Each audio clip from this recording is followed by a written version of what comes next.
On behalf of the Heisman Trophy Trust and Deloitte, it is my pleasure to bring to you or announce this year's Heisman finalist, Travis Hunter. What can he do?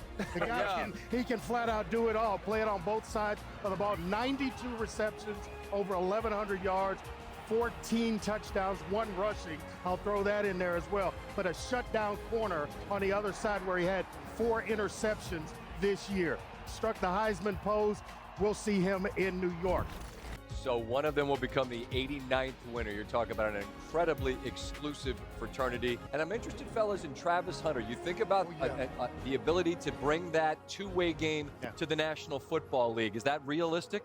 I mean, it doesn't feel realistic to do it in the way he did it at Colorado. Right. We've also never seen a player have that sort of production on the offensive side of the football and be a primary defensive player. And this is just my opinion. I think he's a Hall of Fame talent as a defensive back. And I also think he's the guy that can make plays on offense. If I bring him into the building, I tell him you're going to play both. But my only thing is this. Imagine playing the Miami Dolphins. And you go out every snap of defense and you're standing across from Tyreek Hill and you getting that smoke the entire game. Right. And when we get the football, you're standing across from Jalen Ramsey. It's a little different doing that than playing against Colorado State. Yeah, absolutely. I mean, I got so much respect for anybody that goes both ways on this football field. That's what the game used to be. It used to be everybody doing that. And for a guy to be able to play at that level in today's game in college is super impressive.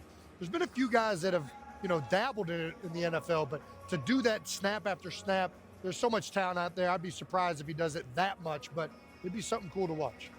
Look, it's going to sound like, hey, no, he shouldn't go both ways in the NFL. And the reason is because, one, you get to pick your players, and you're going to pick wide receivers to play wide receiver. I agree with you, RC. Can Travis Hunter spell on offense in the league? Absolutely. Can he be a dynamic playmaker? Absolutely.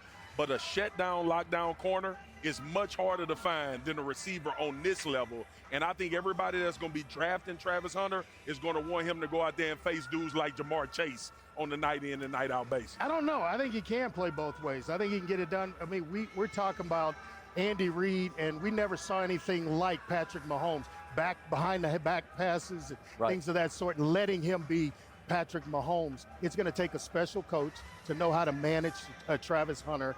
I think he can play both ways. I think there's a package for him, obviously, on offense. What his coach did right here in Dallas with Dion, playing both ways at times. But when you talk legendary, you talk Heisman, you talk Hall of Fame. I hear you say Hall of Fame at corner. I imagine that's probably the direction this will go.